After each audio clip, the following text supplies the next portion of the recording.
Hi అండి, అందరూ ఎలా ఉన్నారు? మనం ఈరోజు ఆంధ్ర క్రైస్తవ కీర్తనల నుంచి ఒక పాటను ధ్యానించుకుందాం. దేవదాసు గారు, ముంగమూరి దేవదాసు గారు రాసిన ఒక పాటను మనం ఈరోజు ధ్యానించుకుందాం. ముందుగా చిన్న ప్రార్థన చేసుకుందాం. పరిశుద్ధుడా యేసయ్య, మీకు అనేక వందనములు. ఈ సమయం వరకు మాకు సహాయం చేసిన దేవా, నీకే స్తుతులు స్తోత్రములు చెల్లించుకుంటున్నాం. ఇప్పుడు మేము ఒక పాటని ధ్యానించబోచుండగా మీరు మాకు సహాయం చేయండి. ఆ పాటలో ఉన్న అర్థాన్ని మేము గ్రహించుటకు, అది పాడిన ప్రతిసారి అది మేము తలపోసుకుంటకు మాకు సహాయం చేయండి. మీరే తోడుగా ఉండండి. కీర్తనల వెనుక దాచి ఉంచిన సువార్తను మేము గ్రహించుటకు సహాయం చేయండి యేసయ్య. అందరితో ఉండమని కోరుకుంటూ, ఇప్పటి వరకు మమ్మల్ని అందరినీ కాచి కాపాడినందుకు, ఇకపైన కూడా రక్షించుచున్నందుకు మీకే కృతజ్ఞతలు స్తుతులు స్తోత్రములు చెల్లించుకుంటూ మా అందరి ఈ ప్రార్థనని మీ సన్నిధికి అప్పగిస్తున్నాం తండ్రి, ఆమేన్. మొదటిగా వాక్యం ధ్యానించుకుందాం. కీర్తనల గ్రంథము 103వ అధ్యాయం 1-2 వచనాలు. నా ప్రాణమా యెహోవాను సన్నుతించుము, నా అంతరంగమునున్న సమస్తమా ఆయన పరిశుద్ధ నామమును సన్నుతించుము. నా ప్రాణమా యెహోవాను సన్నుతించుము, ఆయన చేసిన ఉపకారములలో దేనిని మరవకుము. అంటే దావీదు గారు రాసిన కీర్తన. దావీదు గారు ఆయన ప్రాణంతో చెప్పుకుంటున్నారు, నా ప్రాణమా, నా అంతరంగంలో సమస్తమా, అంటే నాలోనున్న సమస్తమా దేవుణ్ణి స్తుతించు, ఆయనని సన్నుతించు, ఆయన పరిశుద్ధ నామాన్ని సన్నుతించు, యెహోవాని స్తుతించు. ఆయన చేసిన ఉపకారముల్లో, మేలుల్లో వేటిని మర్చిపోకు, అన్నిటినీ జ్ఞాపకం ఉంచుకుని దేవుణ్ణి స్తుతించు అని ఈ వాక్యం చెప్తుంది. ఇప్పుడు మనం ఈరోజు ధ్యానించే పాట కూడా ఈ కీర్తనల గ్రంథం 103వ అధ్యాయంకి సంబంధించింది. అయితే ఆంధ్ర క్రైస్తవ కీర్తనల నుంచి 12వ పాట యెహోవా దేవుని స్తుతి, 103వ దావీదు కీర్తన అని ఉంటుంది. రాగం వచ్చేసి ఆనంద భైరవి, తాళం వచ్చేసి ఆది అని ఉంది. దేవ సంస్తుతి చెయ్యవే మనసా. పాట వచ్చి దేవ సంస్తుతి చెయ్యవే మనసా, శ్రీమంతుడగు యెహోవ సంస్తుతి చెయ్యవే మనసా. దేవ సంస్తుతి చేయుమన జీవమాయే యెహోవా దేవుని పావనాన మమును తించుమా. నాయంతరంగము లోవసించు నో సమస్తమా. అంటే ఈ చరణం యొక్క అర్థము మనం ఇందాక చదువుకున్న వచనంలో, నా ప్రాణమా యెహోవాను సన్నుతించుము, నా అంతరంగమునున్న సమస్తమా ఆయన పరిశుద్ధ నామమును సన్నుతించుము. నా ప్రాణమా యెహోవాను సన్నుతించుము, ఆయన చేసిన ఉపకారములలో దేనిని మరువకుము అని చెప్పి. అంటే దేవ సంస్తుతి చెయ్యవే మనసా, శ్రీమంతుడకు యెహోవా సంస్తుతి చెయ్యవే మనసా. నా జీవమా యెహోవా దేవుని పావన నామమును నుతించుము, నా అంతరంగంలో ఉన్న సమస్తమా యెహోవాను స్తుతించుము. జీవమా యెహోవా నీకు చేసిన మేళ్ళన్ మరువకు, నీవు చేసిన పాతకంబులను మన్నించి జబ్బు లేవియున్లే కుండజేయును. ఆ కారణముచే దేవ సంస్తుతి చెయ్యవే మనసా. అంటే ఆయన చేసిన ఉపకారముల్లో దేన్ని మర్చిపోకు, ఆయన చేసిన మేలును వేటిని విడిచిపెట్టకు.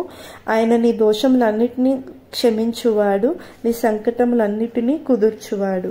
కాబట్టి ఆ కారణంతోనే దేవుణ్ణి స్తుతించు, దేవుణ్ణి సంస్తుతించు మనసా అని చెప్పి చెప్తున్నారు.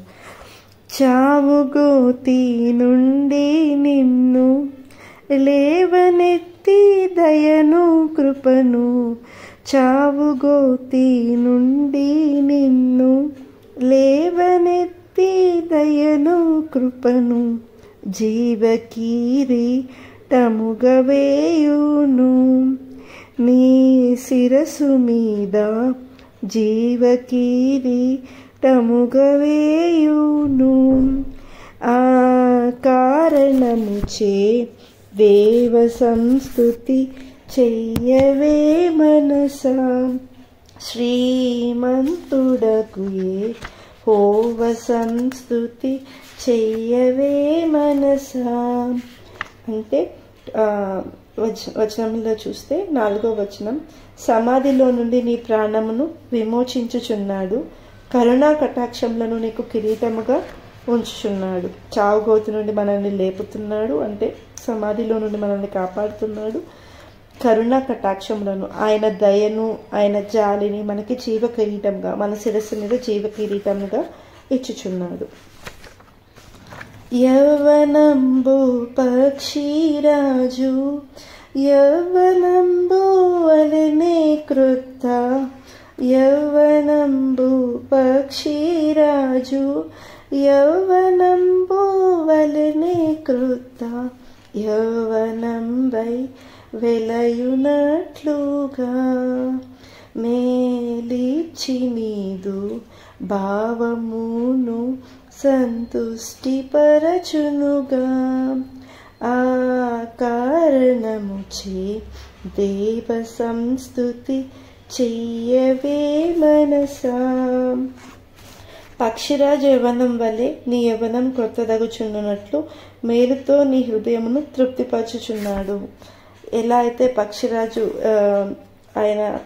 యవ్వనం వలె మన యవ్వనాన్ని నూతన పరుస్తున్నాడు అనమాట. మనకి మంచి యవ్వనాన్ని ఇచ్చి మేలుతో మన హృదయాన్ని తృప్తిపరుస్తున్నాడు. ఏ సమయానికి కావలసిన ఓదార్పుని ఆ సమయానికి మనకి అందిస్తూ బలాన్ని ఇస్తూ పక్షిరాజు వలె మనల్ని యవ్వనంగా ఉంచుతూ, అంటే భౌతికమైన యవ్వనం గురించి మాట్లాడడం లేదు, కానీ మనం ఆత్మీయంగా బలంగా దృఢంగా ఉండడానికి మనకి మేలిచ్చి మనల్ని సంతుష్టపరుస్తున్నారన్నమాట. ప్రభువు నీతి పనులు చేయున్, బాధితులకు న్యాయమిచ్చున్. ప్రభువు నీతి పనులు చేయున్, బాధితులకు న్యాయమిచ్చున్. విభుడు మార్గము తెలిపే మోషేకు, తన కార్యములను విప్పెనిశ్రాయేలు జనమునకు. ఆ కారణముచే దేవ సంస్తుతి చెయ్యవే మనసా. యెహోవా నీతి క్రియలను జరిగించుచు బాధింపబడి వారందరికీ న్యాయము తీర్చును. ఆయన మోషేకి తన మార్గమును తెలియచేసెను, ఇశ్రాయేలీయుల వంశస్థులకు తన క్రియలను కనుపరచెను. అంటే ప్రభు ఎప్పుడు నీతి పనులే చేస్తారనమాట. దేవుడు ఎప్పుడు నీతిలో తప్పిపోడు, ఆయన నీతి క్రియలనే జరిపిస్తాడు. ఎవరైతే బాధింపబడుతున్నారో వాళ్ళందరికీ న్యాయం తీరుస్తారు. అందుకే ఇశ్రాయేలీయులు ఐగుప్తీయుల దగ్గర బానిసలుగా ఉంటే అది చూసి దేవుడు తట్టుకున్నాడా, ఓర్చుకున్నాడా, లేదు, వాళ్ళకి సహాయం చేశాడు, వాళ్ళ పక్షంలో న్యాయం జరిగించాడు. ఆయన మోషేకి తన మార్గములను తెలియచేశాడు, తన ప్లాన్ అంతటిని, తన వేస్ అంతటిని, ఏం చేయాలనుకుంటున్నాడో, ఇశ్రాయేలీయులను ఎలా కాపాడాలనుకుంటున్నాడో స్టెప్ బై స్టెప్ మోషేకి గైడ్ చేస్తూనే ఉన్నారు. సో ఇశ్రాయేల్ వంశస్థులకు కూడా ఆయన క్రియల్ని కనపరుస్తూనే ఉన్నారు. మన్నానిచ్చారు, సముద్రాన్ని 2 పాయలుగా చేశారు, ఇంకా అనేకమైన అద్భుత కార్యాన్ని వారి జీవితంలో జరిగించారు. పగలు మేఘస్తంభం వలె, రాత్రి అగ్నిస్తంభం వలె వారితోనే ఉన్నారు వారి జర్నీ అంతట్లో. అత్యధిక ప్రేమ స్వరూపి అయిన దీర్ఘ శాంతపరుడు, అత్యధిక ప్రేమ స్వరూపి అయిన దీర్ఘ శాంతపరుడు, నిత్యము వ్యాజంబు చేయాడు. ఆ కృపోన్నతుడు మీపైనెప్పుడు కోపముంచాడు. ఆ కారణముచే దేవ సంస్తుతి చెయ్యవే మనసా. అంటే యెహోవా దయాదాక్షిణ్యపూర్ణుడు, దీర్ఘశాంతుడు, కృపా సమృద్ధి గలవాడు. ఆయన ఎల్లప్పుడూ వ్యాజ్యమాడువాడు కాడు, ఆయన నిత్యము కోపించువాడు కాడు. అంటే అత్యధిక ప్రేమ స్వరూపి, అంటే ఆయన ప్రేమకు అవధులు లేవన్నమాట. అవధులు లేని ప్రేమ మన మీద చూపాడు యేసయ్య. చాలా దీర్ఘశాంతపరుడు, నిత్యము మన పైన వ్యాజ్యంబు చేయడు, అంటే ఎప్పుడు మనల్ని మన పైన వ్యాజ్యంబు చేయడు. ఆ కృపోన్నతుడు మన పైన ఎప్పుడు నిరంతరం కోపం ఉంచుకోడు. ఆయనకి దినదినము మన మీద నూతన వాత్సల్యం పుట్టుచుంది కదా, మన మీద ఆయనకి కోపం నిమిషం మాత్రమే ఉంటుంది. అందుకే మనం ఆ దేవుణ్ణి స్తుతించాలి. పామరులమని ప్రత్యప్రకార ప్రతిఫలంబుల్ పంపాలేదు. పామరులమని ప్రత్యపకార ప్రతిఫలంబుల్ పంపాలేదు.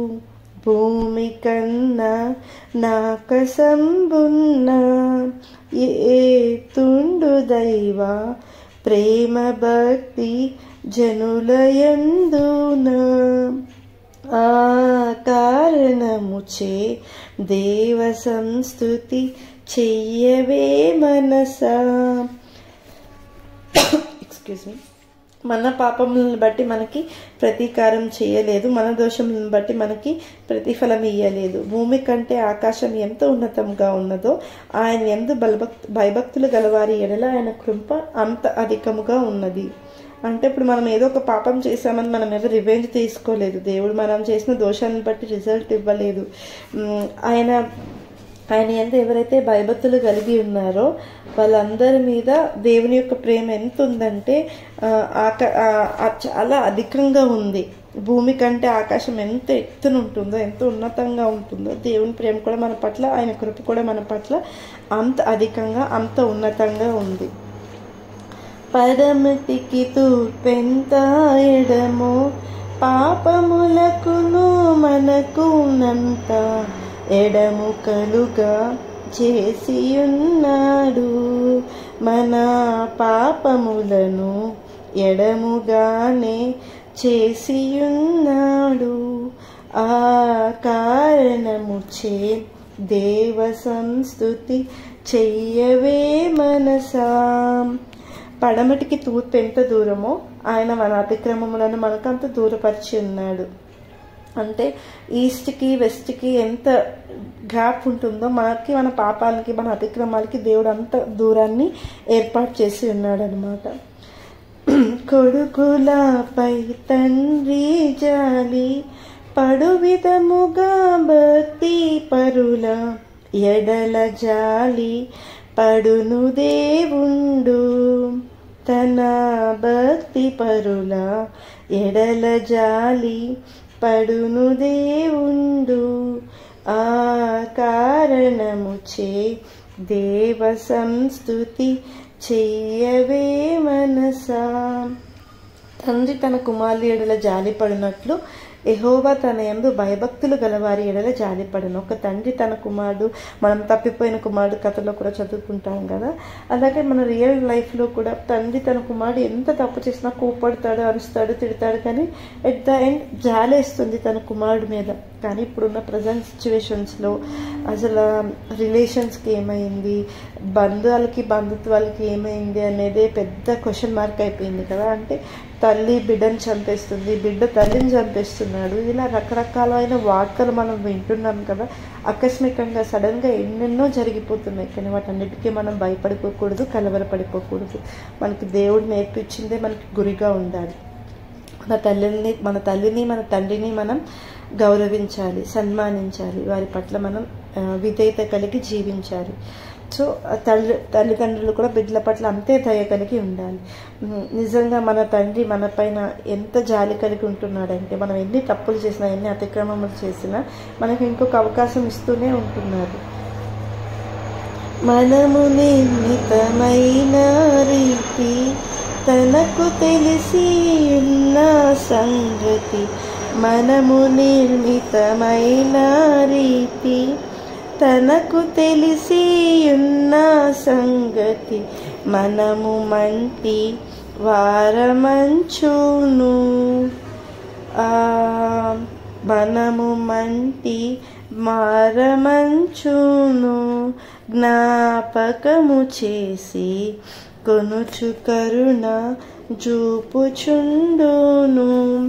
ఆ కారణముచే దేవ సంస్తుతి చెయ్యవే మనసా. శ్రీమంతుడగు యెహోవా సంస్తుతి చెయ్యవే మనసా. అంటే మనము నిర్మింపబడిన రీతి ఆయనకు తెలిసే ఉన్నది. మనము మంటి వారమని ఆయన జ్ఞాపకం చేసుకుంటూ ఉన్నారు. మనం ఎలా అయితే నిర్మింపబడ్డామో, మనం ఎలా అయితే చేయబడ్డామో అవన్నీ దేవుడు జ్ఞాపకం చేసుకుని మన పట్ల ఇంకా దయను కృపను చూపిస్తూ ఉన్నారు. పూసి గాలి వీవానెగిరి పోయి బసను తెలియనివనా, పూసి గాలి వీవానెగిరి పోయి బసను తెలియనివనా, వాస పుష్పము వలెనే నరుడుండు నరునాయుతృణ ప్రాయము మన దేవకృపమిండు, ఆ కారణముచే దేవ సంస్తుతి చెయ్యవే మనసా. నరుని ఆయువు గడ్డి వలెనున్నది, అడవి పువ్వు పూయినట్లుగా వాడిపోయును, దాని మీద గాలి వీచగా అది లేకపోవును, ఆ మీదట దాని చోటు దాని నెరగదు. అంటే నరుని ఆయుస్సు గడ్డి వలె ఉంది, గడ్డితో పోలుస్తున్నారనమాట. అది అడవి పువ్వు పూసినట్లు పూస్తుంది, వెంటనే వాడిపోతుంది. ఒక గాలి వీచగానే అది ఉండదు, ఎగిరిపోతుంది. ఆ మీదట దాని చోటు, అసలు దాని డైరెక్షన్ అది తప్పిపోతుంది అనమాట. దానికి తెలియదు, మళ్ళా వచ్చి అక్కడ ఆ చెట్టు మీద కానీ ఆ మొక్క మీద కానీ ఆ పువ్వు మళ్ళీ వచ్చి కూర్చోలేదు. ఒక్కసారి ఎగిరిపోయిందంటే నరుని ఆయుష్ కూడా అంత ఇట్లా రెప్పపాటులో మాయమైపోతుంది అనమాట. పరమదేవా నీ బంధనగ్నల్ భక్తితో గైకొను జనులకు, పరమదేవా నీ బంధనగ్నల్ భక్తితో గైకొను జనులకు, నిరతమును కృప నిలిచియుండును, యెహోవా నీతి తరముల పిల్లలకు నుండును, ఆ కారణముచే దేవ సంస్తుతి చెయ్యవే మనసా. ఆయన నిబంధనను గైకొనుచు ఆయన కట్టలను అనుసరించి నడుచుకుని వారి మీద, యెహోవా యందు భయభక్తులు గల వారి మీద ఆయన కృప యుగయుగములు నిలుచును, ఆయన నీతి వారికి పిల్ల తరమున నిలుచును. అంటే ఎవరైతే ఆయన నిబంధన, ఆయన స్టాండర్డ్స్ని ఫాలో అవుతారో, ఆయన పెట్టిన ప్రిన్సిపల్స్ని అనుసరిస్తారో, ఆయన యందు భయభక్తులు కలిగి ఉంటారో వాళ్ళ మీద దేవుని యొక్క కృప ఎప్పుడు ఉంటుందన్నమాట. వాళ్ళ మీద కాకుండా వాళ్ళ జనరేషన్స్ మీద దేవుని యొక్క కృప నిలిచి ఉంటుంది. దేవుడాకాశమున గద్దె స్థిరపరచుకొని సర్వమేలున్, దేవుడాకాశమున గద్దె స్థిరపరచుకొని సర్వమేలున్, దేవదూత లారదైవాజ్ఞ విని వాక్యము నడుపు, దిట్టమైన శూరులారా స్తోత్రంబు చేయుడి. అంటే యెహోవా ఆకాశమందు తన సింహాసనాన్ని స్థిరపరచుకుని ఉన్నారు, ఆయన అన్నిటి మీద రాజ్య పరిపాలన చేస్తున్నారు. దేవుడు ఆకాశంలో గద్దె స్థిరపరచుకున్నారు, ఆయనే సర్వమేలుతారు, ఆయన దూతలకి ఆజ్ఞాపిస్తున్నారు. ఆయన అన్నిటి మీద రాజ్య పరిపాలన చేస్తూ, యెహోవా దూతలారా ఆయన ఆజ్ఞకు లోయపడి ఆయన వాక్యం నెరవేర్చు బలసూరులారా ఆయనను సన్నుతించుడి. ఎవరైతే ఆయన ఆజ్ఞని లోబడతారో, ఆయన వాక్యాన్ని నెరవేరుస్తారో, అన్ని ఒడిదొడుకులకి తట్టుకుని బలంగా శూరుల్లాగా నిలబడతారో వాళ్ళంతా దేవుణ్ణి స్తుతించండి అని చెప్తున్నారు. దేవ సైన్యములారా ఆయన దివ్య చిత్తము నడుపునట్టి సేవకావాలులారా దేవుని పరిపాలన చోట్ల లోవసించు కార్యములారా వందనము చేయుడి. దేవ సంస్తుతి చెయ్యవే మనసా, శ్రీమంతుడగు యెహోవా సంస్తుతి చెయ్యవే మనసా. యెహోవా సైన్యములారా ఆయన చిత్తము నెరవేర్చు ఆయన పరిచారకులారా మీరందరూ ఆయనను సన్నతించుడి. యెహోవా ఏలుచుండు స్థలములన్నిటిలో నున్న ఆయన సర్వ కార్యములారా ఆయనను స్తుతించుడి. నా ప్రాణమా యెహోవాను సన్నుతించుము, ఆయన చేసిన మేలుల్లో దేనిని మరవకుము. ఇదండి ఈ పాటకి అర్థం. మనం 103వ కీర్తన, దావీదు కీర్తన మొత్తం చదివితే ఈ కీర్తనలో ఉన్న ప్రతి వచనాన్ని ఒక పాటలో ఒక వర్స్ లాగా, ఒక లైన్ లాగా రాయడం జరిగింది. దేవుణ్ణి మనం స్తుతించాలి. మనల్ని ఎన్ని సమస్యల నుంచి, ఎన్ని ఇబ్బందుల నుంచి క్షమించాడో, కాపాడాడో, రక్షించాడో వాటన్నిటిని మనం హృదయంలో జ్ఞాపకం చేసుకుంటూ ఆయనకు కృతజ్ఞతలు చెల్లించుకోవాలి. మన మీద జాలి పడుతున్నాడు, మన మీద పాపం లేకుండా చేసేస్తున్నాడు, వీటన్నిటిని మనం జ్ఞప్తికుంచుకోవాలి. పరిశుద్ధుడా యేసయ్య, మీకు అనేక వందనములు. ఈ సమయం వరకు కాపాడిన దేవా, మీకే స్తుతి స్తోత్రం. మేము ధ్యానించిన ఈ కీర్తనలో మీరు మాకు తోడుగా ఉండి సహాయం చేసినందుకే మీకు అనేక వందనములు. వినిన వారందరితో కూడా మీరు ఉండండి.